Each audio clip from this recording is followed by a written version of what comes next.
은서야. 박도연의 목소리가 떨렸다. 이제 참지 않아도 돼. 김부람은 망설임 없이 그의 곁으로 다가섰다. 그녀의 심장은 격렬하게 고동쳤고 오랫동안 억눌러왔던 감정이 폭발하듯 터져나왔다.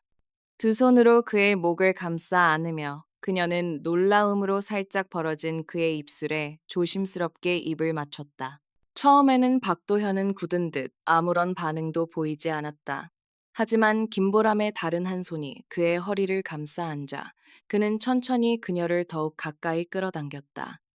그의 손이 그녀의 가슴 위로 미끄러지듯 움직이기 시작했고 그 순간 그녀의 가운은 힘없이 바닥으로 흘러내렸다. 둥글게 말린 가운은 마치 그녀의 해방을 상징하는 듯 했다. 정말 괜찮겠어? 그의 목소리는 갈라져 있었지만 그 속에는 깊은 갈망과 함께 망설임이 묻어 있었다. 그는 그녀의 목덜미에 얼굴을 묻고 나지막이 속삭였다. 김보람은 말없이 그의 웃옷을 벗겨 그의 물음에 답했다. 맙소사. 박도연은 숨 막히는 듯 중얼거렸다. 그녀의 손이 그의 바지를 벗기려 하자 그는 그녀의 손을 잡아 자신의 목 뒤로 돌려 감았다. 그리고는 거칠게 그녀의 입술을 탐하며 그녀를 침대 위로 눕혔다. 미치겠다. 더 이상은 못 참겠어. 짐승처럼 으르렁거리는 그의 목소리에는 억눌렸던 욕망이 가득했다. 그는 남은 옷들을 거칠게 벗어던지고 침대에 누워있는 김보람과 눈을 마주쳤다. 검은 단발머리는 하얀 시트 위로 넓게 흩어져 있었다. 약간은 수줍은 듯 몸을 웅크린 그녀의 모습은 그에게 숨 막힐 듯한 아름다움으로 다가왔다. 도현. 김보람은 그의 노골적인 시선에 얼굴을 붉히며 몸을 가리기 위해 시트를 잡아당겼다. 하지만 그가 먼저 그녀의 위로 몸을 겹쳐오는 바람에 시트는 무용지물이 되었다. 넌 정말 아름다워. 그는 그녀의 얼굴에 짧고 잦은 키스를 퍼부으며 그녀를 꼼꼼히 뜯어보았다. 그의 눈빛은 맹렬한 불꽃처럼 타올랐다. 마지막 기회야. 지금이 아니면 멈출 수 없어. 그는 자신을 억누르기 위해 안간힘을 쓰고 있었다. 그의 고통스러운 표정을 본 김보람은 힘겹게 미소 지으며 그의 목을 끌어당겨 키스했다. 멈추지 마. 널 갖고 싶어. 그녀의 목소리는 간절함으로 가득 차 있었다. 그건 내 대사야. 그는 그 와중에도 웃음을 터뜨렸다. 그녀가 더욱 바싹 몸을 밀착해 오자 그는 신음하며 아무 말도 할 수 없었다. 복수라도 하듯 그는 키들거리는 그녀의 가슴으로 입술을 옮기며 그녀의 웃음이 신음으로 바뀔 때까지 애무했다. 천천히, 시간은 많아. 정신없이 매달리는 그녀를 살짝 떼어낸 그는 불만스러워하는 그녀에게 부드럽게 미소 지으며 그녀의 온몸에 그의 입술 도장을 찍어갔다. 그의 입술이 닿는 곳마다 그녀의 살쾡은 뜨겁게 달아올랐다. 2020년 욕망과 사랑이 뒤섞인 밤은 깊어만 갔다. 도현. 김보람은 나직이 그의 이름을 불렀다. 그는 그녀의 몸 안으로 깊숙이 들어와 움직이지 않은 채 그녀를 꼭 끌어안고 있었다. 그녀는 그의 머리를 부드럽게 쓰다듬으며 그의 따뜻한 체온을 느꼈다. 절대로 움직이지 마. 그러면 나 자신도 어쩔 수 없게 돼. 그의 목소리는 잔뜩 억눌려 있었지만 그 속에는 그녀를 향한 깊은 배려가 담겨 있었다. 김보람은 그의 말에 빙긋 웃으며 그의 마음 씀씀이에 가슴이 따뜻해지는 것을 느꼈다. 그가 몸 안으로 들어오는 짧은 순간, 김보람은 약간의 아픔을 느꼈지만 그것은 찰나에 지나지 않았다. 지금 그녀가 느끼는 것은 오직 그녀의 몸 안을 가득 채우는 그의 존재와 자신을 제어하기 위해 잔뜩 굳어있는 그의 몸뿐이었다. 천천히 그녀는 두 다리를 접어 올리며 그의 머리를 쓰다듬던 손을 내려 그의 어깨와 등을 쓸어갔다. 그녀의 손길은 부드럽고 따뜻했다. 오, 가만 있으라니. 그는 힘겹게 말을 이으며 그녀가 몸을 움직이자 하려던 말을 삼키며 부르르 몸을 떨었다. 그의 눈빛은 격정적인 불꽃으로 타올랐다. 난 죄 없어. 이건 네가. 그는 거칠게 숨을 몰아쉬며 서서히 몸을 움직이기 시작했다. 차츰 그의 동작이 거칠어지며 그에 따라 그녀의 호흡도 산을 오를 때처럼 가빠지기 시작했다. 움직이지 말라고 했잖아. 마지막 거친 숨을 내쉬고 평소의 호흡으로 돌아온 그는 그녀를 내려다보며 인상을 찡그렸다. 그의 얼굴에는 장난기와 함께 안도감이 섞여 있었다. 그래서 내가 아프다고 했어? 그녀는 그의 짓고는 물음에 살짝 삐죽거렸다. 이 바보야. 그는 말을 잇지 못하며 그녀에게 뜨겁게 키스했다. 갑자기 그는 몸을 일으켜 어리둥절해하는 그녀를 뒤로하고 욕실로 향했다. 도현, 물소리가 들려오고 잠시 후 아무것도 걸치지 않은 그가 욕실의 불빛을 등 뒤로 한 채 나타났다. 그의 탄탄한 몸매는 조각상처럼 아름다웠다. 그런 그의 모습을 뚫어지게 바라보던 그녀는 그가 싱긋 웃자 얼굴을 붉히며 고개를 돌렸다. 뭘 새삼 부끄러워하냐. 볼 거 다 봤는데. 그는 키득거리며 웃었다. 그녀는 그의 장난에 몸을 베베 꼬았다. 그는 버둥거리는 그녀를 가뿐히 안아올린 채 반항하는 그녀를 무시하고 욕실로 향했다. 야! 그녀는 그의 품 안에서 발버둥 쳤다. 그냥 가만히 있어. 그는 그녀를 안은 채 욕조에 가득 차 있는 따뜻한 물 안으로 들어가 앉았다. 좋지?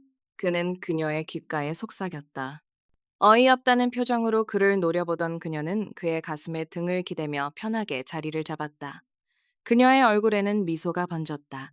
그런 그녀의 행동에 부드럽게 웃은 그는 근처에 있던 스펀지를 잡아 그녀의 몸을 부드럽게 닦아주기 시작했다. 그의 손길은 섬세하고 부드러웠다. 그가 몸을 닦아주는 대로 가만히 앉아있던 그녀는 작은 한숨과 함께 남아있던 긴장을 풀었다. 따뜻한 물과 그의 부드러운 손길이 그녀의 몸과 마음을 편안하게 감싸 안았다. 다음 날, 고은서는 잡지사에 사진을 주고 나오던 길이었다. 그때 누군가 그녀의 팔을 잡았다. 그녀는 멈춰서서 잔뜩 인상을 찡그리고 있는 여자를 바라보았다. 그녀는 유학 가기 전에 잠깐 사귀었던 정송가인이었다. 현재 그녀는 고은서가 방금 나온 잡지사에서 기자로 일하고 있었다. 그녀는 박도영과 헤어진 다음에도 고은서와 연락을 이어가고 있는 듯 가끔 볼 수 있었다. 송가인 반갑다. 그런데 무슨 일이야? 고은서는 억지로 밝은 표정을 지으며 물었다. 저쪽으로 가면 커피숍이 있어요. 그리로 가요. 정송가인은 그녀를 끌다시피 길 건너 커피숍으로 데려갔다. 그녀는 종업원에게 차가운 냉수를 시키더니 나오기가 무섭게 반 이상을 들이켰다. 천천히 마셔. 물도 체한다고.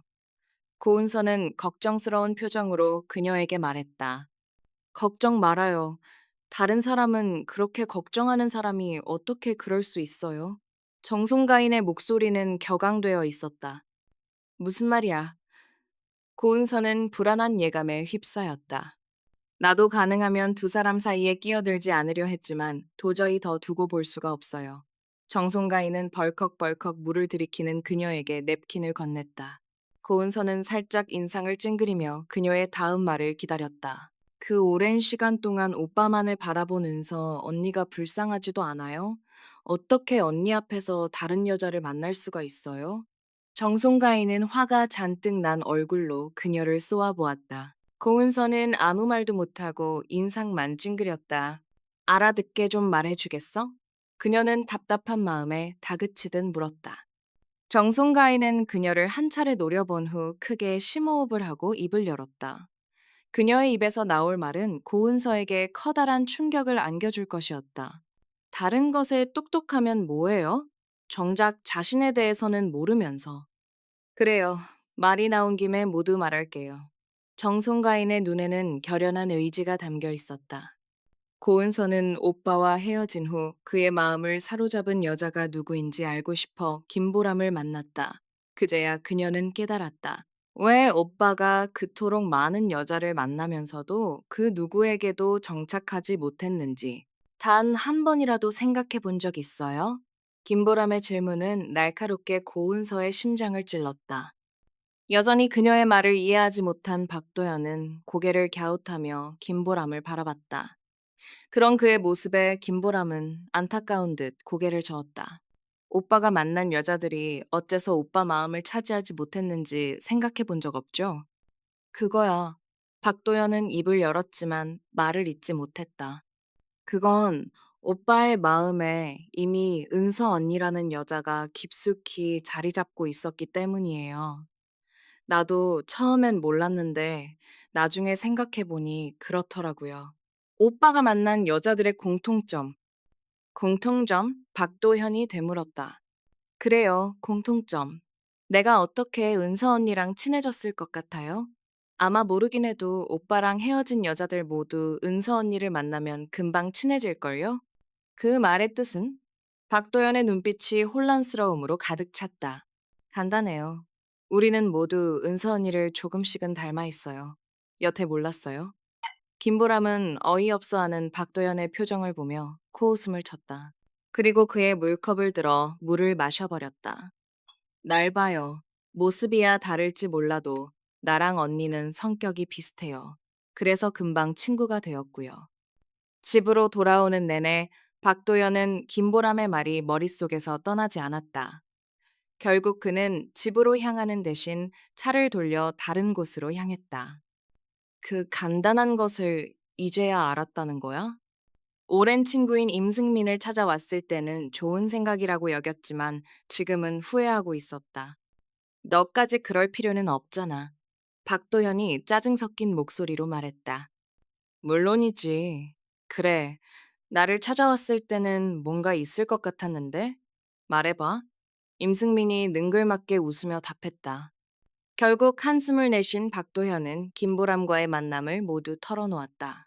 그의 말을 듣던 임승민이 웃음을 터뜨리기 시작했고 놀림을 받는 것 같아 화가 난 박도현이 자리에서 일어서려 하자 임승민이 겨우 웃음을 멈추고 그를 붙잡았다. 미안, 이제 안 웃을게. 빌어먹을. 한 번만 더 웃으면 가만두지 않을 거야. 알았어. 일단 앉아라. 그래. 알고 싶은 게 뭐야?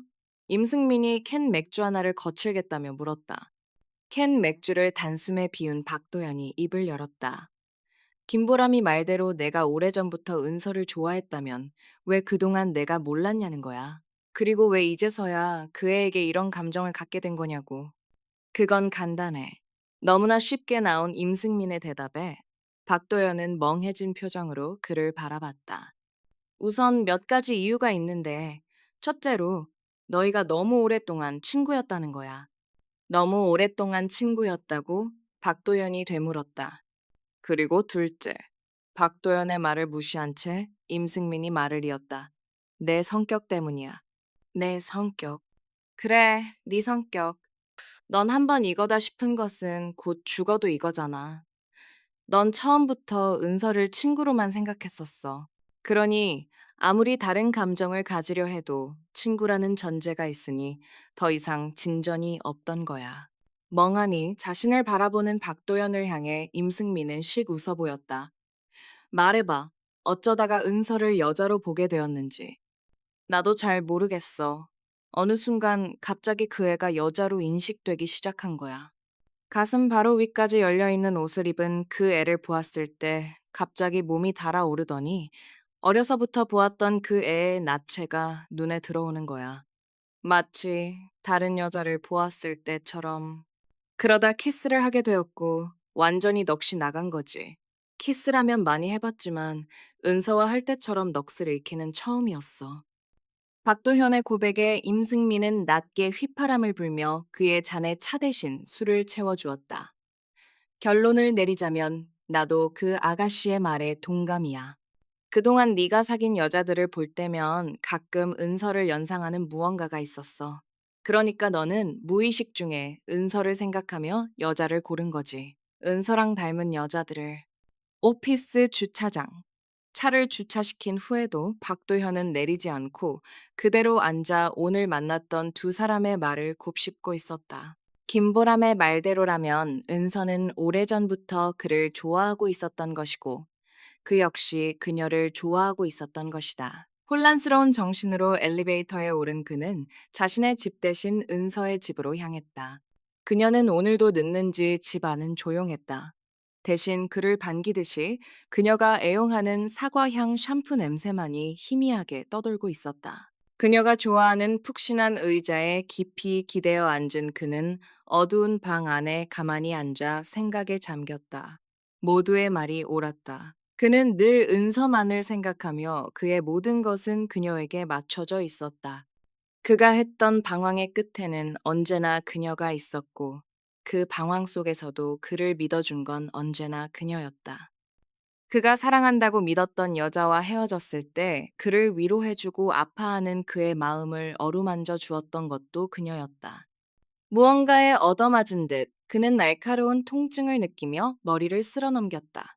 결론은 의외로 간단했다. 그는 그녀를 사랑했던 것이다. 그리고 지금도 너무나 사랑하고 있던 것이다. 멍청이. 그걸 이제 알게 되다니. 스스로에게 욕설을 중얼거린 그는 근처에 있던 쿠션을 집어들어 꼭 끌어안았다. 마치 그녀라도 되는 듯이. 이제 그들이 약속했던 한 달이 3일 앞으로 다가와 있었다. 그리고 그날 그는 그녀에게 청혼을 할 것이다. 순간 떠오르는 생각이 그의 청혼 계획을 멈춰 세웠다. 김보람은 분명 은서도 그를 사랑한다고 말했다. 하지만 그게 진실일까? 여전히 그녀가 그를 사랑하고 있을까? 차가운 기운이 그의 몸을 스쳤고 그는 자신의 팔을 문지르며 쿠션을 더욱 꼭 끌어안았다. 운명의 날이 밝았도다. 출근 준비로 정신없이 움직이던 은서는 오빠의 말을 듣는 순간 몸이 굳어지며 그를 날카롭게 노려보았다. 무슨 말이야? 아무 일도 없었다는 듯이 다시 분주히 움직이기 시작하는 그녀의 뒤로 다시 오빠의 목소리가 따라왔다.